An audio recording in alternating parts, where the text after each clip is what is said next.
future is now. Hi, everyone. Cheryl Cran here. I'm really excited about today's podcast and my special guest, Karen Mangia. I'm going to read her introduction and then we'll get right into the questions and our dialogue because I can't wait.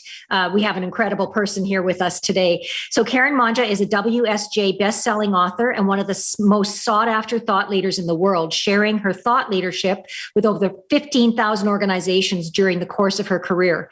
She's the author of 4 books, including Success from Anywhere, Create Your Own Future of Work from the Inside Out, and as well as 3 others, a prolific blogger and sought after media interview. She has been featured in Forbes and regularly contributes to Thrive Global, Authority Magazine, and ZDNet.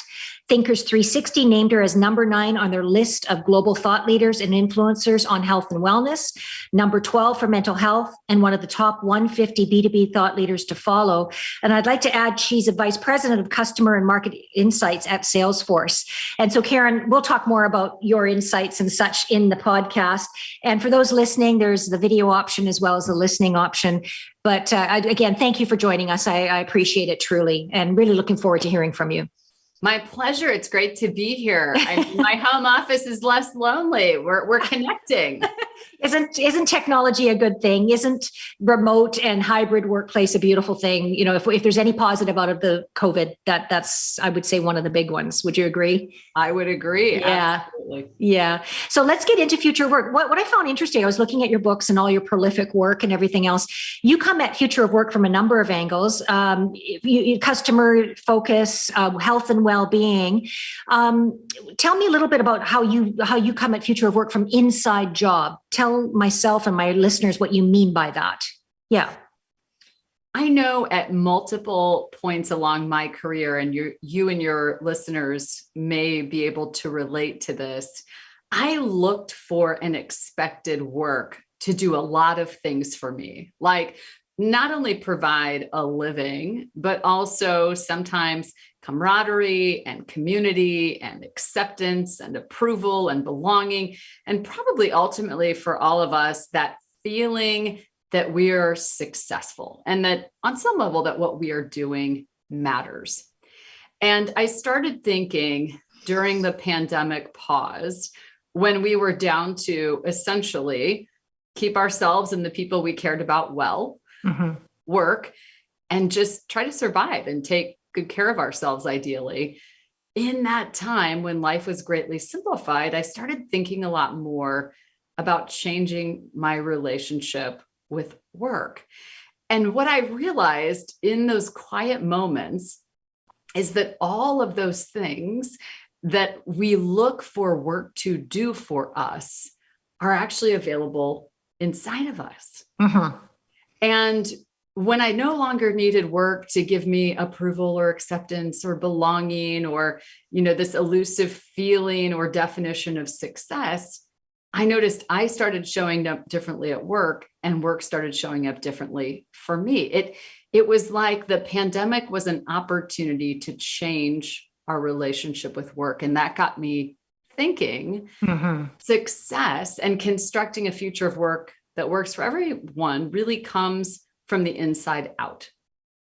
Yeah. And I absolutely, one of the things that struck me when looking at your work was how aligned you and I are and how we have so much in common in the way we are approaching future of work from a personal future, create your personal future reality based on mindset, based on strategies, based on, what you want to create for yourself. And it's interesting. I too, and I think this is a majority of who we're talking to and who are listening, is you went through an identity reinvention through COVID.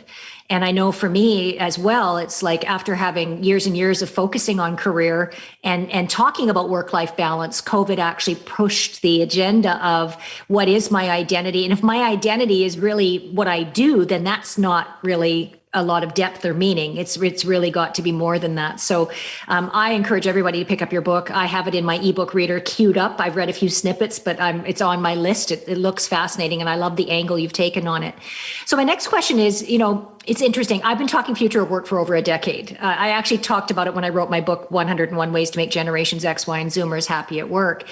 And it's really grown. I mean, I have Google alerts for future of work, and now every organization is talking about it. Some organizations have future of work CEO, like, senior executive roles focused on the future of work.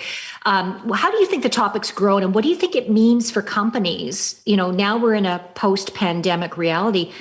And from your role as VP of, like, what do you see as the future of work and what it means for companies? Yeah.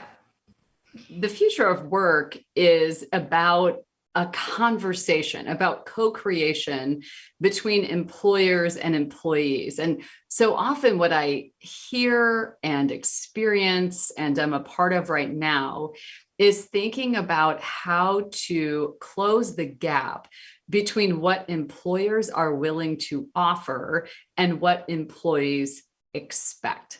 Mm-hmm. And if you think about that as kind of a Venn diagram, right? Two circles coming together between employer and employee, what we're looking for is that intersection in the middle that leads us to create choices that we can sustain.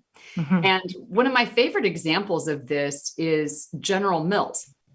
Now, you might recognize them as the people whose business we all patronized extensively during the pandemic. I mean, apparently we were all going to be on the Great British Baking Show, right? Simultaneously, all competing.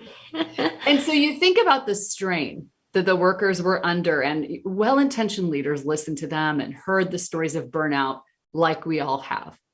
And they wanted to do something about it. So they offered their employees the predictable PTO, right? The extra PTO.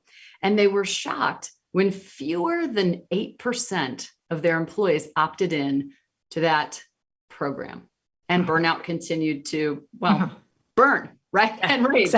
Exactly. So they stepped away and got curious. And this is what I love about their story. They decided to get curious, which is a skill we could all tap into more right now, curiosity.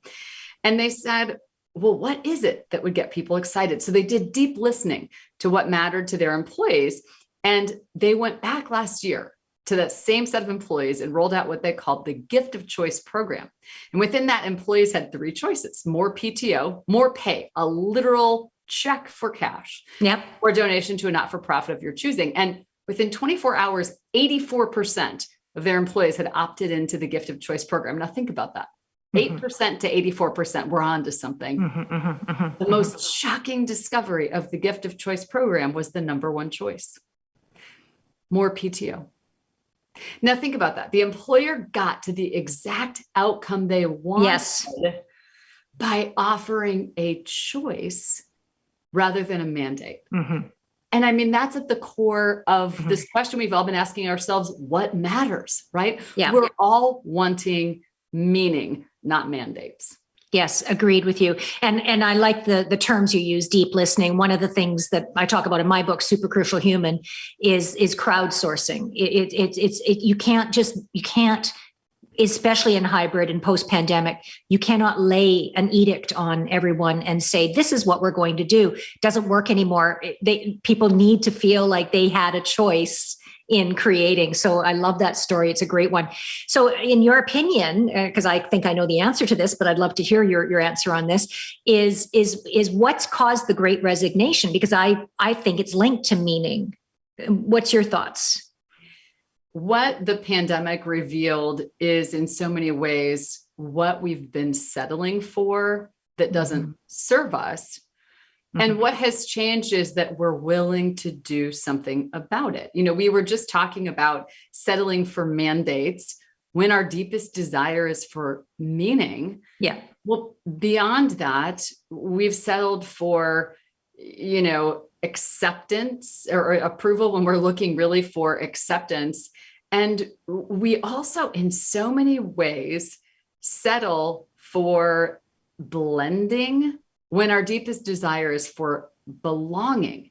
And see, what happens, I think, inside of so many organizations is we reward people for becoming masterfully adaptable, right? The people that look around and figure out how to kind of blend into the environment and, look the look and talk the talk, as it were. And what people are saying is, I want to feel a sense of belonging, where I really am myself here, that I'm part of a community, where I'm contributing, I feel a sense of ownership, and also that I can be myself and that I can realize my full potential here. And when that's missing, that true, authentic belonging inside of organizations, people are now leaving to find or create that in other ways. Mm-hmm. Yeah, no, I agree with you completely. And I think, I always say that the Great Resignation is a symptom of what's been going on for decades.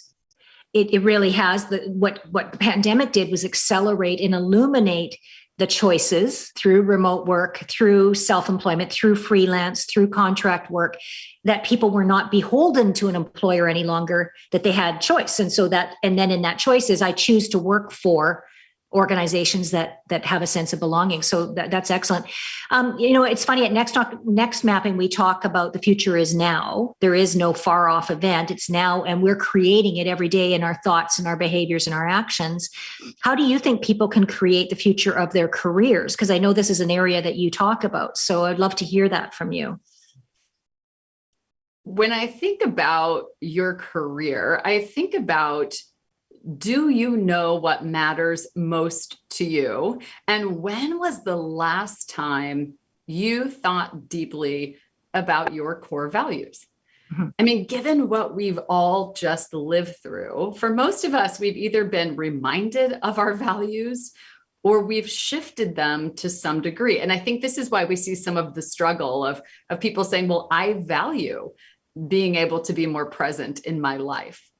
And I'm afraid if I go back to the office, I'm going to lose that, right? And so I love this tool called the stress-free experiment. It was created at Stanford. Anyone can do this anywhere, individually or collectively. The magic of this is an actual pen and paper and setting a timer for 10 minutes. And during that 10 minutes, your assignment is to write about your top value and how your top value shows up in your everyday life. And the researchers at Stanford have conducted the stress-free experiment with everyone from entrepreneurs to executives to college students, and the results are the same.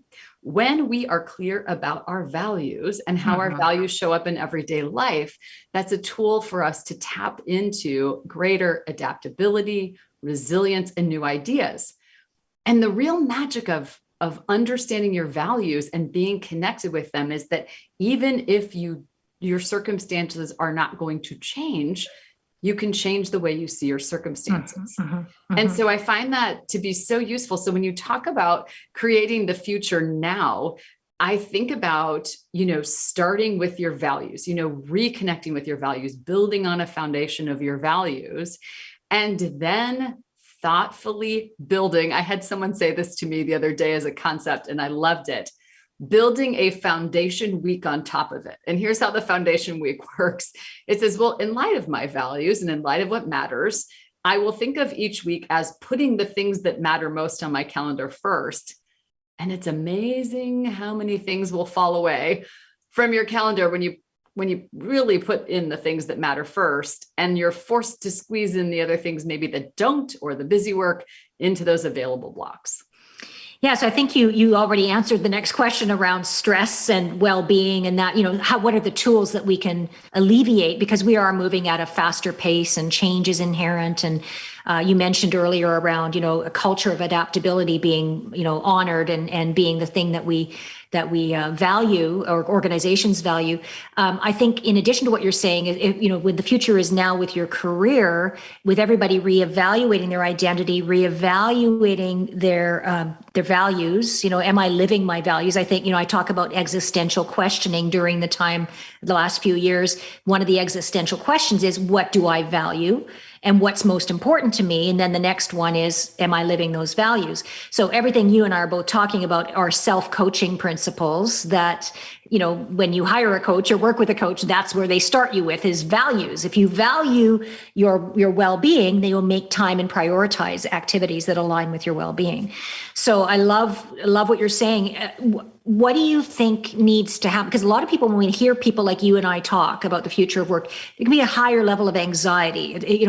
When you focus on the past, there's kind of like depression. I think this is what psychologists say. And when you focus on the future too far out, it can be anxiety inducing.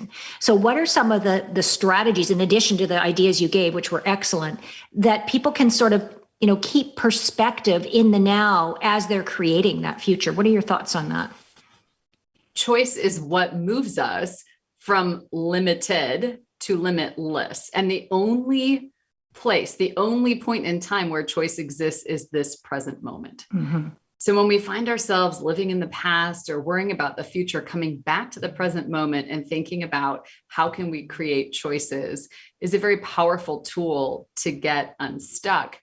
And I also think about these 3 simple principles I tie to A words that I find help me stay grounded. I think about accept, adapt, accelerate. Mm-hmm. So often when we're living in the past, we're struggling to accept what has happened to us, around us, however you perceive that. Acceptance helps bring us into this present moment. It says, I can't change anything that happened back there, right? Adapt to me is that part in the continuum that says, what choices do I have? Given that these are the circumstances that they are, what choices can I create? Accelerate says, now I have a tool to move myself into the future in a thoughtful way. I'm not just speeding there, right? With no direction. The other piece too is I find, by contrast, eliminating 2 words is very helpful. And those 2 words are by now. Mm. We so often think I should be promoted by now. I should be successful by now. We should be back to the office by now. I should be in love by now. I should be trust by now. When we do that, we put that appointment with happiness and success as some future date on the calendar, which, by the way, seems always to get moved out a little further or put on someone else's calendar. Mm. And so I think about releasing that by now as another tool to come into this present moment and say, maybe it could be right here. Maybe success and happiness and peace could be showing up moment by moment right here, right now. Yeah, I feel like, not to put words in your mouth, but I feel like you and I have studied the same Zen Buddhist master here. Because a lot of what we're talking about here, Eckhart Tolle, be in the now. I think what the pandemic has done is really illuminated and helped people see that there is a different way of thinking and being and working and living our lives, and how we perceive somebody could perceive a house full of kids screaming as stressful. Someone else could perceive it as being the best thing that ever happened to them. So again, it's, what I love what you're saying, because you're saying, accept where you are. That brings you to the now. Make your choices, and then, rather than put a timeline or an expectation of where you should be, relaxing into where you are. And that's where that exhale comes into play, is what I'm hearing you say. Yeah. Right. And why waste the present moment, as we are so often tempted to do? Yeah. Thinking about where we will go next, or who we want to become next, or how we will feel when we go to this place and become that person, when maybe right here, right now, mm-hmm. is the perfect place to be. Well, and it is, because that's all there is. So then otherwise we're fighting with reality, right? It's a great premise. I like the way you positioned it. And so another question I have is, you're in a role of leadership with a well-known organization. What are the top skills that you think leaders need to develop and master right now, given everything you and I are talking about? Because one thing I will say about the word adaptable is, from my vantage point, and I talk about this in my book, Super Crucial Human, that being adaptable means adapting to humans. Like we've got to be better humans than ever before, listening deeper, having conscious communications, collaborating at higher levels. Those are some of the skills. What would you, from your vantage point, say? Co-creation is also a transcendent skill at this point. And here's why I say this. I was thinking back to a time several months ago when we were all still largely confined to our home offices, right? There was a variant flaring up. Mm-hmm. And I remember starting a research project with one of my coworkers who lives 13 states away. And in that process of co-creating an outcome together, I realized almost after the fact, I felt more connected. I felt like I was a part of something bigger than myself. I felt that I wasn't alone. And as we were doing our research, it really played out in multiple ways that co-creation is a transcendent business skill, and in a way connects us to that feeling of being a part of something bigger than ourselves. and to creating an authentic relationship with someone, right? I didn't just read his research on social media and share it. I mean, we authentically built something together. And that co-creation, when we tap into curiosity and each other's strengths and the power of collaboration, I find that is a powerful tool for creating a sense of community and belonging and overcoming that feeling of isolation, that so many people report feeling right now. Yeah. And I love that, because I think co-creation applies at every level. So co-creating with your team members, co-creating with your peers, co-creating and leading up with your boss. Like, there's just so many applications of that. And I think by the nature of co-creation, it expands our perspectives, which I believe, again, is sort of, being able to operate from multiple perspectives is a huge future of work leadership skill attribute. It sounds like you have all of those, Karen, in spades. I'm really, really excited to have met you, and your perspectives are really insightful and valuable. Yeah. Well, thanks for sharing this conversation. What I find that's so interesting about the time we're living in is that we can all contribute to a better and more equitable future. I mean, literally, you talk about this in your book. The future is ours to create. It's just that right now, at this moment in time, we have a much greater universal awareness. Agreed. That's possible. Agreed. Right? Yeah. Yeah. Well, and you and I are an example of that. We're both two people who are saying we're excited about the future. We are optimistic about the future. In your book, you talk about that as an inside out job, which I love, because a lot of times, in my opinion, people who talk about the future, they make it a concept, or they talk about the trends. And all that does was, again, it increases anxiety. Both you and I are coming at this from hey, this is an exciting opportunity that if we shift our mindsets and we shift our behaviors, the world's our oyster, basically, and not to sound, rose-colored glasses or overly optimistic, but obviously you and I believe that, or we wouldn't be writing and talking about it. Right. So, and going from the possible, those aspirations we imagine to practical and actionable, I think results from asking the question, how? I mean, when you have that grand aspiration and you need to bring it down to action, so the future is happening one step at a time. Correct. I learned from the world's leading expert on trust, David Horsager, keep asking how, until you have an action that you can take immediately following the conversation. Make it that real and that right now. Yeah, that's excellent. Yeah. I mean, Simon Sinek talks about the why, but I think the why is the values question.